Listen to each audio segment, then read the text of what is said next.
center of Beijing when a man walked to the middle of the Avenue of Eternal Peace.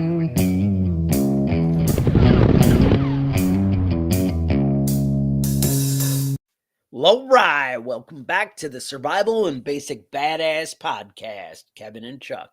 Today, well, we're talking about how to be prepared for everything. Because, that sounds doable, right? Um, I know, obviously, that sounds like a bit of an overwhelming task, but there is basic principles that I think need to be applied in everybody's life if you're going to kind of be the person who's successful. Have you ever noticed that some people crisis happens to them all the time? Like it's just they're a victim of the world. Like everything that could go wrong seems to go wrong for certain people. It just happens that way. I don't know how that is, but it does. And it is possible that this could be the choices that you make each day, like the choices that how you plan out your life.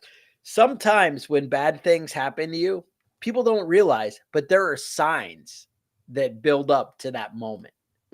It it's not as blind. I kind of always thought like the fortune tellers. You can kind of just talk to people and know where their life is going. Right. And if you're a little intuitive, they talk about we all enjoy shows like Monk or Psych or different things like that where maybe you haven't seen these shows. I don't know, maybe you don't enjoy them. But I know at my house people watch these shows and it's just kind of you see people and you're like, oh, I know where this is going, and it's just obvious that bad things kind of happen. So we're gonna kind of dig into it. Before we get too into it, make sure you guys like and subscribe. It really helps out the channel, helps everything grow. We really appreciate it. So that would be great. But all right, the bottom line is as a prepper, it's almost impossible to take on everything and be like, oh God, I have to prepare for the economy collapsing. I have to prepare for an EMP happening. I have to prepare for a hurricane. I have to prepare for my kid's school dance. I have to prepare for, it's just everything going on in your life. It can be very overwhelming. And if you approach it like that, I think it would be very overwhelming. But I don't think it has to be that way. And that's kind of the beauty of it. And that's what I, wanted to get into in this episode is it doesn't have to be that way for your life. Basically, I best we're gonna apply it to principles. We're gonna, apply it to different situations in your life, and you'll start to understand what I'm talking about. But as life goes on, you need to kind of assess what's going on. So let's start like with the economy and your job and everything like that, right? Just what's going on in the world. So you get a newspaper every day, or I know nobody does really anymore, but you get your feed in Facebook or wherever it is that you get your news and information from. And to be honest, we get our information from people at work, right? You always hear people talking and what's going on. And you get a gist of, hey, the stock market's doing really well. Hey, the stock market is doing pretty bad. I'm a little scared about it, and you kind of have an idea of things coming just by paying attention a little bit. Sometimes you have to look up from your phone for a minute. Like if you're just watching the cats jumping on counter feed, you might be missing some things. Kevin, That you is love my that one, right? favorite. Yeah, that is my favorite cat videos on YouTube. That's it. Like 3 or 4 hours of my day every day. Right? I have one of the kids is watching like chicken videos all Chicken the videos. All It's right. all about like chickens following people in the yard and, whatever. It's like, hey, whatever, you do you, right? But sometimes you have to pay attention to a little bit. So if we know now, how would we prepare to be like financially secure? Well, first of all, we need to have kind of a little cushion. We need to make choices in our life that, hey, I make, we'll say $50,000 a year, or my household income is $50,000 a year. I need to come up with a budget that everything works for about 40,000 a year. So I Mhm. have a little extra to, set aside. We could even say 45,000 a year. And I know that gets tougher and tougher as the economy changes and, things go on in the world, obviously. But that's why you prepare that way. That's why you plan for that, because it is unexpected that grocery prices have gone up as much as they have in the last 5 years. Mhm. Now, I would argue we could have seen that in the way our politicians were making decisions, that, hey, they're spending out of control, they're printing money. And I gotta say, I feel like we had a long lead time, which almost, it lulled people into a false comfort where you're like, oh, they're printing money every day, but it hasn't killed me yet. It's one of those Mhm. things, it hasn't gotten that bad. And, but history kept telling us, well, if you keep printing money, we're going to have inflation. Mhm. And I know there were a bunch of news stories, and they were like, well, that printing money, you can print as much as you want, and that doesn't cause inflation. They had guys from Harvard. I saw guys from MIT that came out and were like, nope, don't worry. That has nothing to do with anything. And you can print as much money as you want. As long as things keep growing, we'll be okay. And that ended up not being the case, right? It No, turns turns out out that was there not true. is a little inflation. Now, somehow, but anybody who'd read books about history would be like, no, anytime an empire has done this, that would be Rome, that would be Russia, you just print more. And that's how it goes. And it gets away from you, and it can be a little concerning. So, what I'm saying is, you shouldn't have been blindsided by that. You can also choose to follow, news people that you like, or a podcast you like, right? Like, I'm always talking about different things going on in the future, AI and different things, try and keep people abreast of stuff. Now, obviously, I don't know everything. You shouldn't be getting all your information from me and Kevin. That would be a scary life if you just listen to me and Kevin. But if you listen to me and Kevin and three or four other trusted sources, plus take input from what you see and what's going on in your life, then I think you could really have a clear picture and be able to prepare. Now, so one, you should have some foresight of what's going on in the world. Think about your employer. Think about where you work, right? And that maybe you own your own business. Maybe you have a construction company. Maybe you have, you're a plumber. Now, certain things like plumbing, if I had a plumbing business and I was really focused and all my money came from new construction, I might be worried like, hey, I don't know if people are going to be building more and more new buildings. Now, there are some areas of the country where that's still going on, but a lot of it's really slowing down.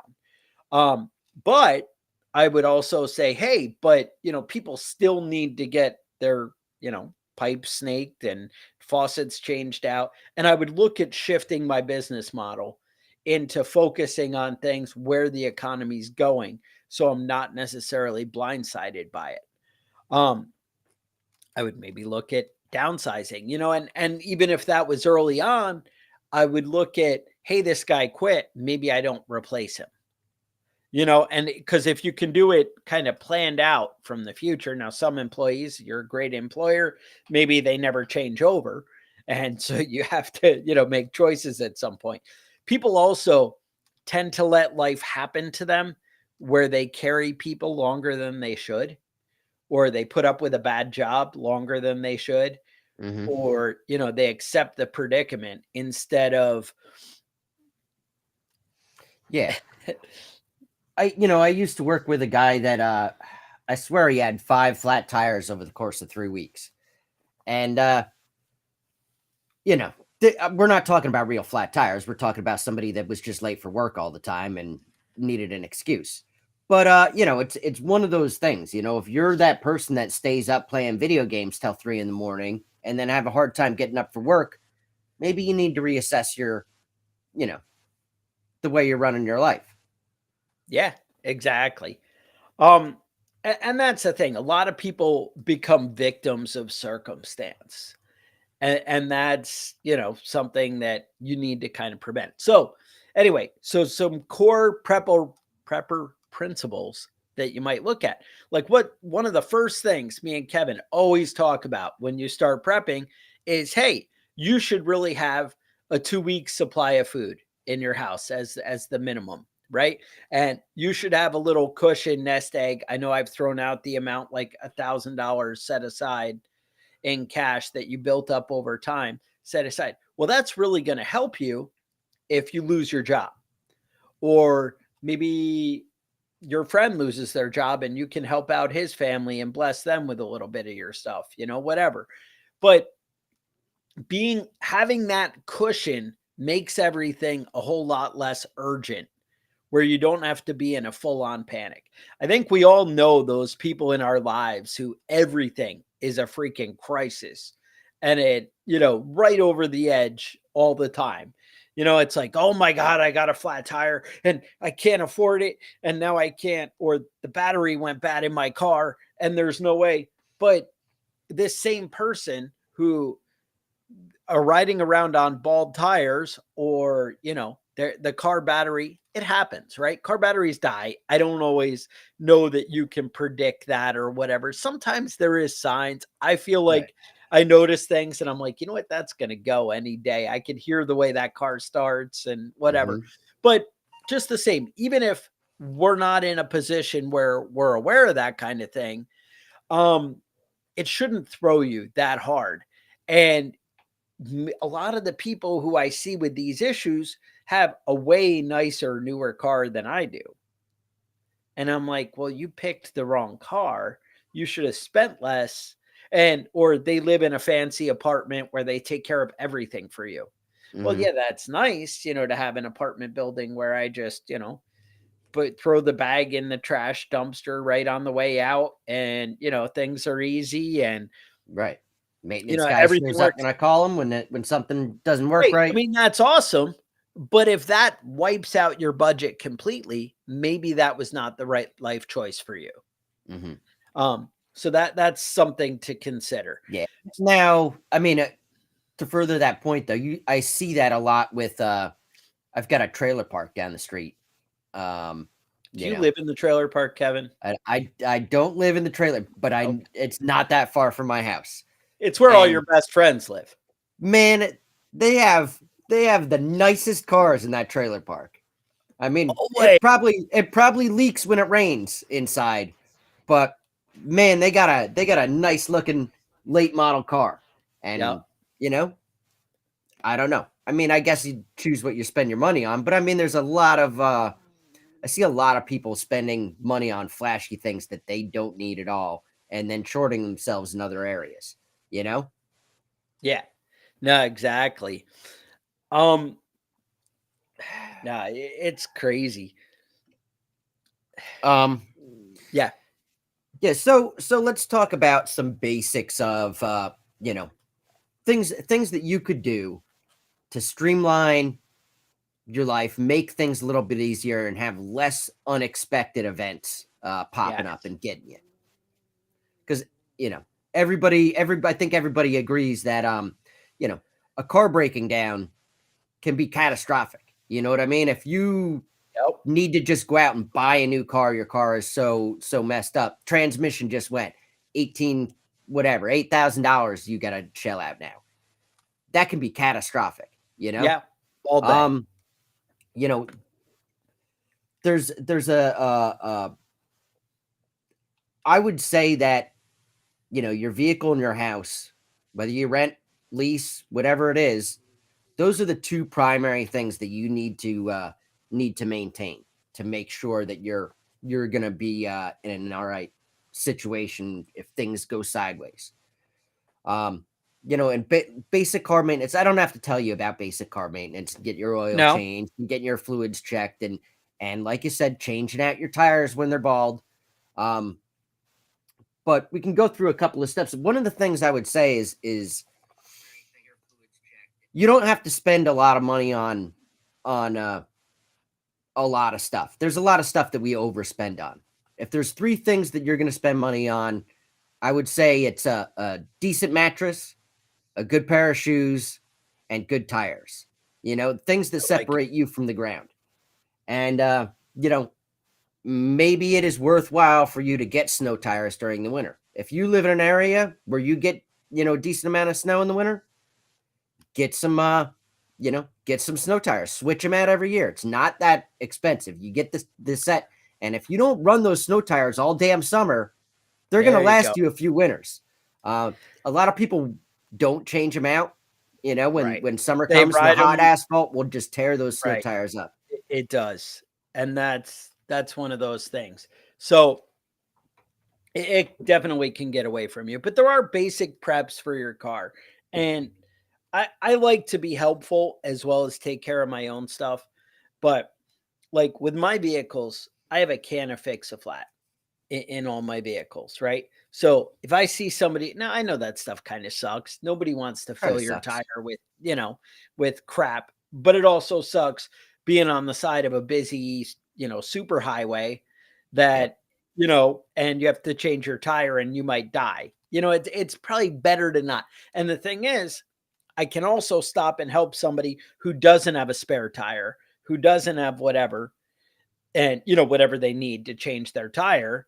And if I don't have, a matching tire, I'm sure I'm probably not going to give my spare tire away, but I'm totally cool giving away a can of Fix-A-Flat, and I can help you out. Now, obviously, Fix-A-Flat doesn't work in every instance, right? If they rode their tire down to bare nothing and it just disintegrates as they're going, and then they get the flat tire and are like, I need to get out of here. So they stay driving for 5 miles on the highway and somehow don't take the first exit.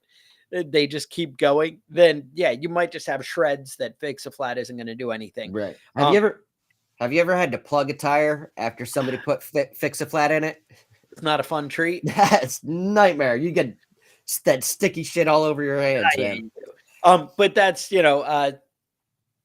I don't know. You could get a plug kit and a compressor. Now I have a truck that has like a little bit bigger tires, some are redneck and you know how it is, right? You got a beard and you have to have a big tires and trucks and whatever. So I actually don't plan on changing a tire if I get a flat in that. One, I have big knobby tires that probably aren't going to go flat too easily, but obviously anything's possible. I might get a big nail, whatever.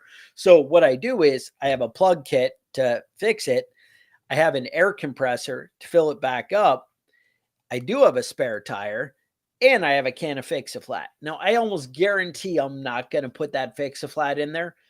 But if I'm stuck, I do have that option, right? If some urgent, I need to go this second and the world's going to end if I don't, well, then I have an option.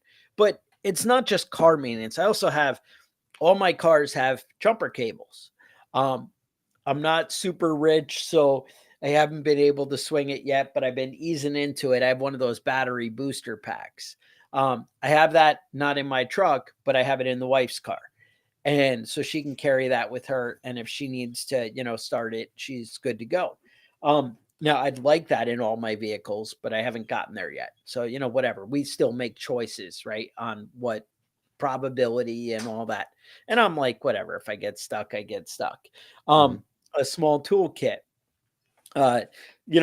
mine in that vein, I have actually in my truck, I have a socket set, but in all the other cars, I have a crescent wrench and I have a flat and a Phillips, cross tip screwdriver. And I just keep those in there. All my cars, I have a bug out bag. Actually, we have one that the wife just uses very local. That one doesn't have a bug out bag, but the other two do. And I have a first aid kit in all of them. And I have, in addition to a first aid kit, and that's like Band-Aids and Neosporin and nonsense like that. The other bag, I have a trauma bag, which has tourniquets and things like that. Now, I set all that up Now, obviously, day one, I get a car. I'm probably not spending that big budget. You're talking about probably $200 worth of stuff right there. But over time, I get that stuff in there. But once it's set up, I mean, now I'm at the point in life where I buy a new car. If I wanted, I could put that stuff in there, right? That'd be okay. But um, but starting out, I understand that's maybe not feasible to just throw money at every problem. And there's easier ways to do it. You know, a $13 first aid kit and a $20 jumper cables takes you a long way, and a $10 can of Fix-A-Flat. Now you're in it for Right. like $40 and you got a lot, you know? Right.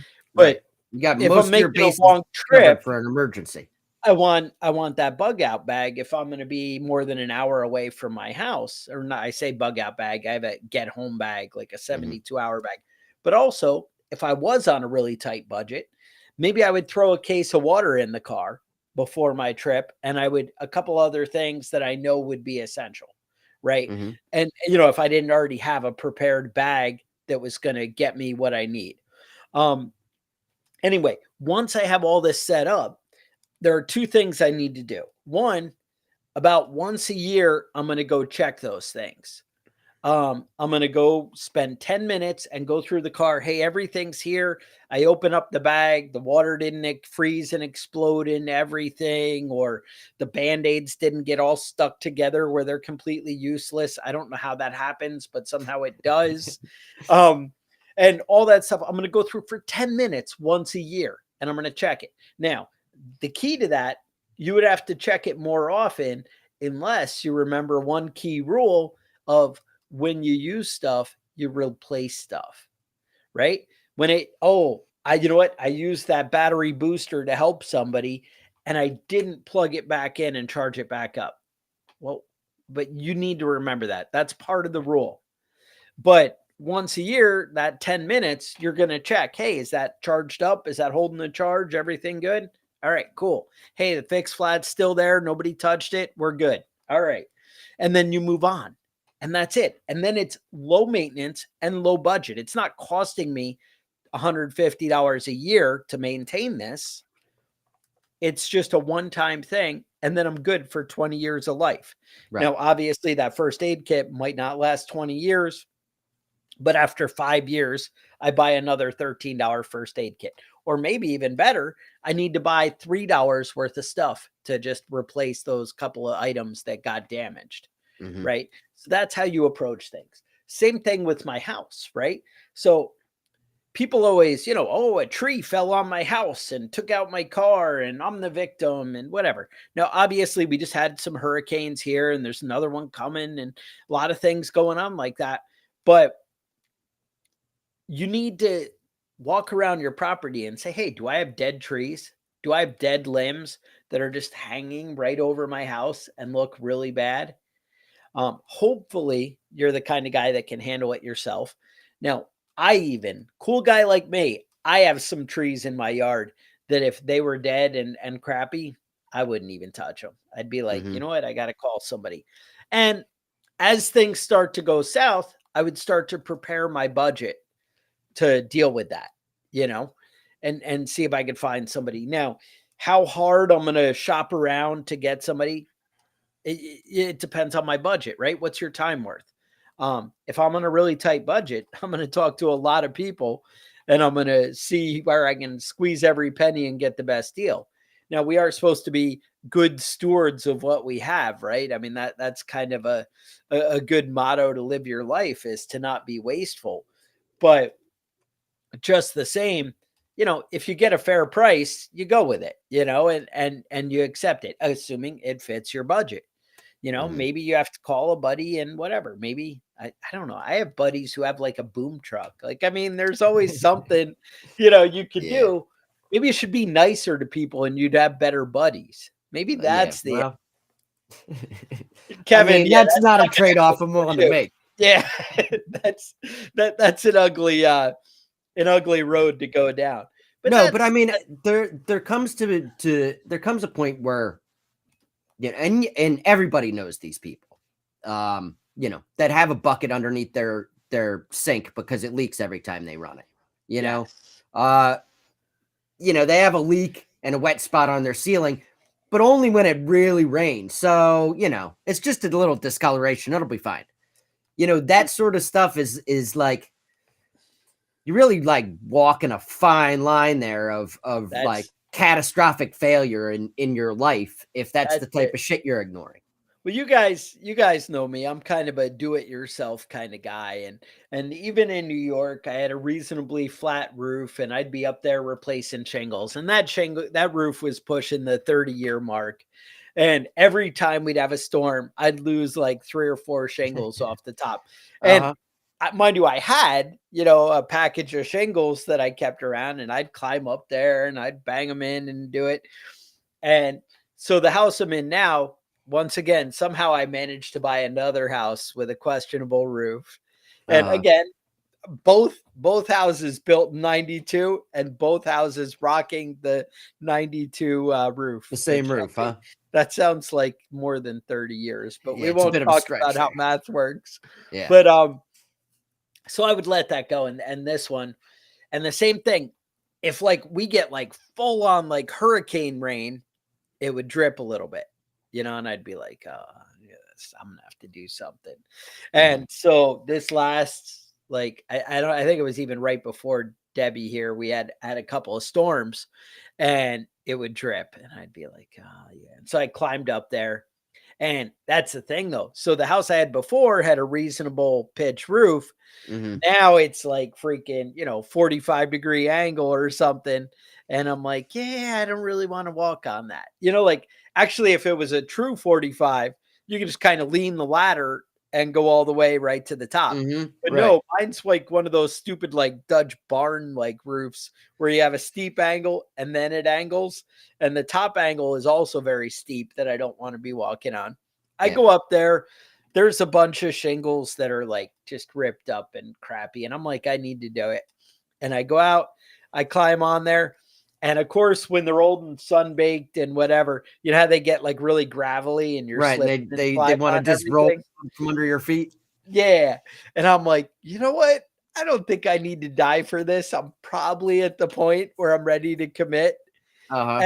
And I called around and it ended up, in my mind, not that bad, right? Relative to the price of the house, replacing the roof is not that big of a deal.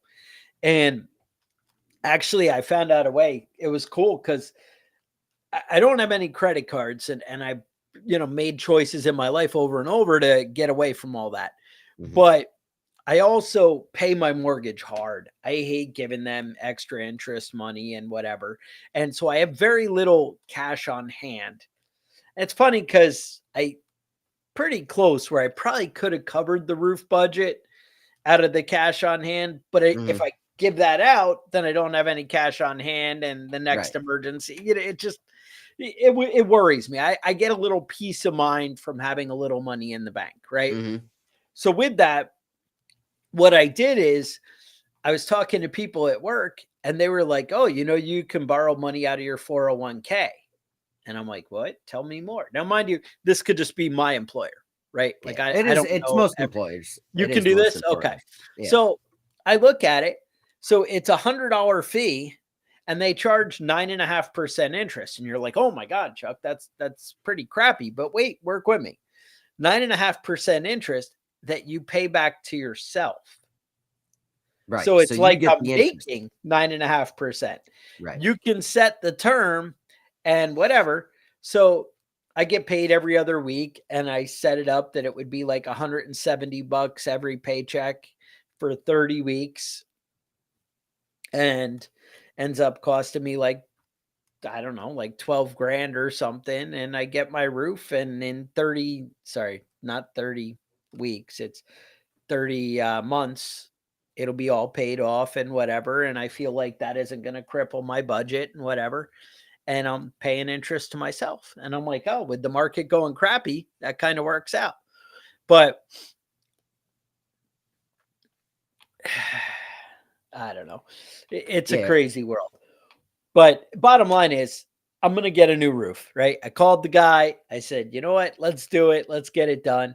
I was actually surprised the price was better than I thought it would be because it's, it's a big roof, it's a steep angle and whatever. And Hmm. he's like, yeah, I'll put a fancy metal roof on. You'll be cool, like, the cool kids Ooh, in that is town. fancy.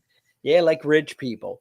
And he's like, but know that if you get the metal roof, you're not really climbing up there because you'll dent it and it'll look like crap. And yeah.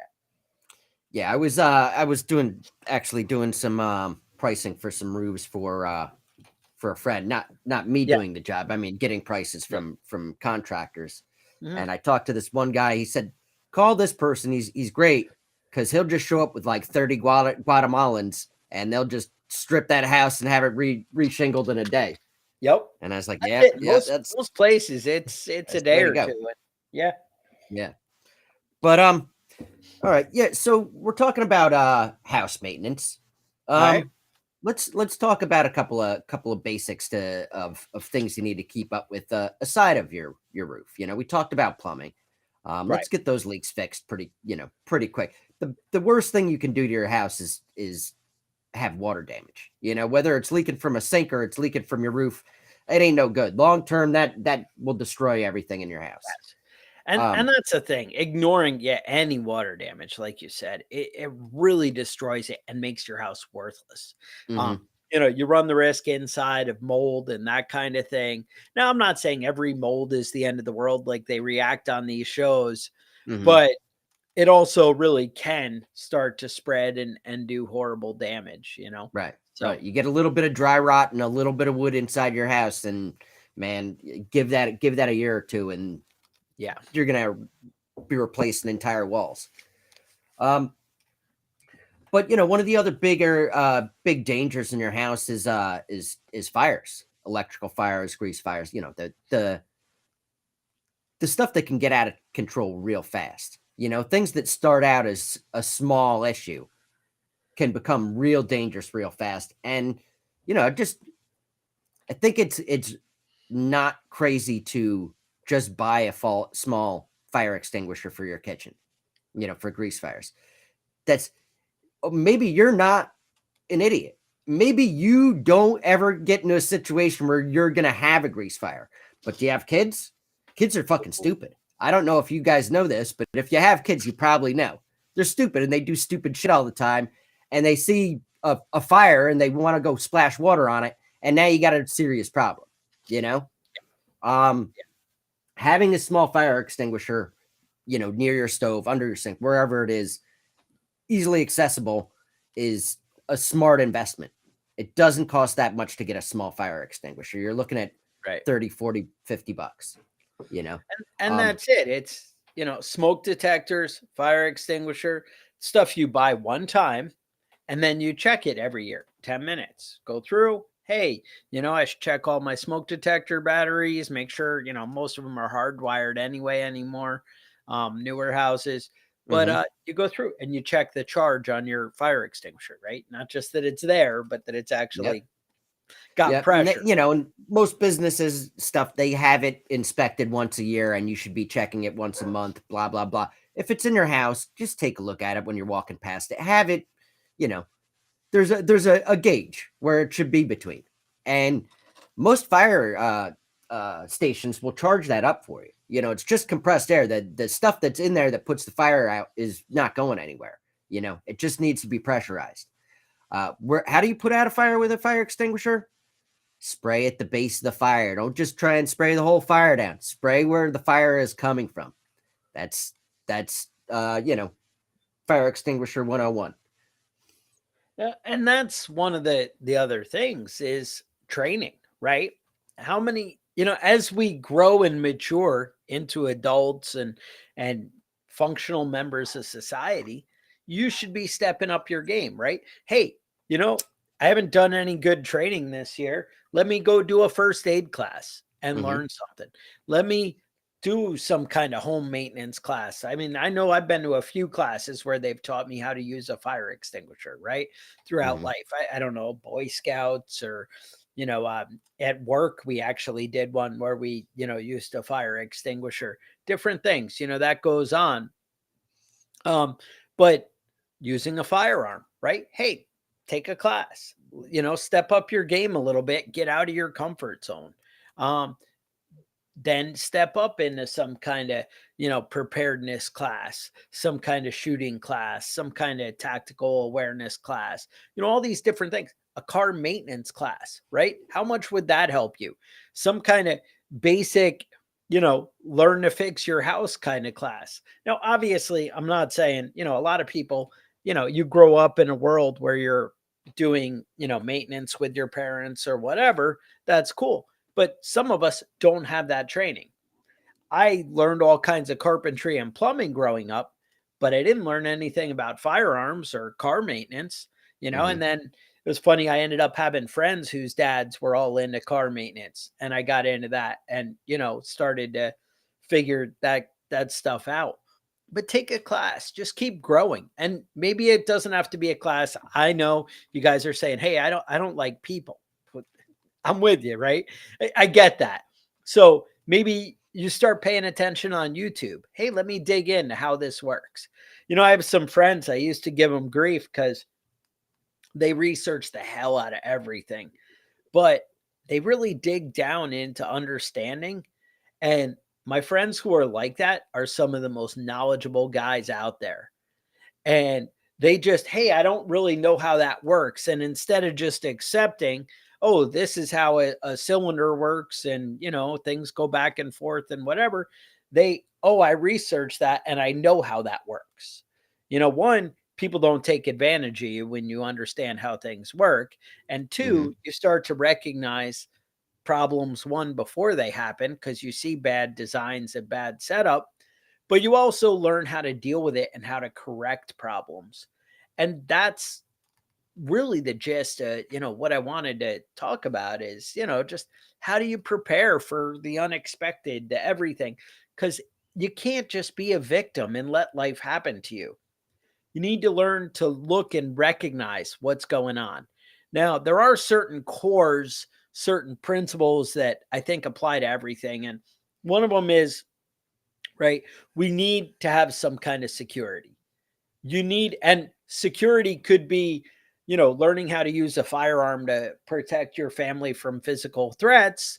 Another one would be like, how do I keep my house from dead trees falling on it? Right. Both are, in a way, security, right? Because you're paying attention on how to protect your stuff or you Right. or your family. These principles apply in everything. Security to your budget, right? How do I keep from getting scammed? What kind of research do I do that somebody's not going to rip me off? Am I paying attention to, hey, what's happened before? Do I fall for every ad that I see in Facebook and like, oh, well, that's a good idea. She can teach me how to, get pretty girls or, Hmm. whatever. Well, that's fine. Like they do the research. And if like, hey, 5 of my buddies have done that and they all have pretty girlfriends, then maybe that's worth your $50, right? Hmm. Then that Right. works out. But if it's just another thing or the next pill to lose weight or the next thing, you know, let the other people do it first and then jump on board. That's all I'm saying. Do a little homework. And if you feel that you keep getting duped over and over again, then maybe start to slow down and Hmm. step up your radar. And even if that means, you know what, maybe I should go get counsel from my buddy before I spend my money on this. Of course, a lot of the things are always the big embarrassing thing, like how to grow 2 inches or whatever. And you're Hmm. like, well, I don't want to go to my buddy about that, and, whatever. But I've it never probably had that doesn't issue, so work, I can't help you out with that right? one. You know, but the bottom line is what I'm saying is pay attention and Hmm. try not to fall for the same stuff. But that security is all around, right? Do I have dead limbs and leaves and filled with snakes and fire hazards and everything all around my house? Or do I rake it up and, look out for things, right? Take care. Hmm. Now, some of it is more effort than we want to put out. And I get that. And maybe that means you shouldn't buy the 100-acre property. Maybe that means you buy the condo in town where somebody cuts your grass. That's Hmm. okay, right? But you got to find what you're willing to give because everybody's like, oh, well, this is so hard for me. Well, you kind of have to make the choices in the beginning to get there. And I understand we don't all have a lot of choices in the beginning. Yeah. But you should start to build your life to where you're in control. And Right. that's what I'm getting at. Yeah, and doing the hard thing is 9/10 of the problem. I don't feel like doing that today. I'm tired. Yeah, we're all tired. We're all tired all the time. You're a grown man living in America, taking care of a family. Yeah, that's how it is. You're always tired. Sleep faster. I don't know what to tell you. You know what I mean? Nobody likes to, you know, come home every day after work and go through all the fucking bills and look at the bank account and pull your hair out. But that's helpful. That's good for your bottom line. Nobody Being wants to stressed go out to the about gym. money a little bit. Spend some Whatever. time being stressed out. Don't just Yeah. ignore it. A lot of those issues where it's like, not today. I'm tired. I don't feel like this. I can't deal with this right now. Yeah. Well, you're not going to want to deal with it next week either. You know what I mean? So that many sort people, of stuff. That sort of stuff gets out of hand real fast if you ignore it. So many people let things get out of hand because they don't want to confront it. And it's, I don't want to hurt somebody's feelings, or I don't want to, that's going to be an uncomfortable conversation for me and them. How do I avoid that? And they just put it off and procrastinate. Or even like you said, I just don't want to go rake the yard because it's hot out and it's whatever. I don't want to cut the grass because it's still a little wet and I'd rather not do it that way. And the rain that I've had for the last month, I'm like, it's not raining right now. I'm going to go cut grass because that was the only way it was going to happen. Right? I mean, and that's just what it is. And I'm out there and I can hear 3 of my neighbors out cutting the grass, and the grass was way too wet and it's going to look a little crappy and it's going to suck, but it's going to be way better than when it's 1.5 feet high and the wife's like kicking through the snakes to get out of the yard, and that's what you need to do. So sometimes make the hard choices, but I got to say, if you're a little preemptive, it will actually end up paying off and being better at the end, right? Like your life will be easier in general because instead of high stress and emergency and band-aids, you'll end up fixing things more properly. And I understand budget doesn't always allow, but we're just trying to make choices to get there and get closer each day, move in the right direction. I don't expect anybody to be perfect, but I expect that if you keep making better choices, you will get there where your life starts to go smoother and smoother, and you'll have less stress in your life. And that's what I'm going for. So if you found it helpful and you made it all the way to the end, I appreciate it. And we'd love if you like and subscribe, leave reviews on iTunes, YouTube, Spotify, wherever you are. We love it. We appreciate the feedback. Questions, concerns, email us at preppingbadass@gmail.com. Otherwise, I would say we really appreciate you. And don't forget, Prepper Camp, end of September. You guys could meet the badass. Could be great. And with that, stay safe, and we'll talk to you guys next week.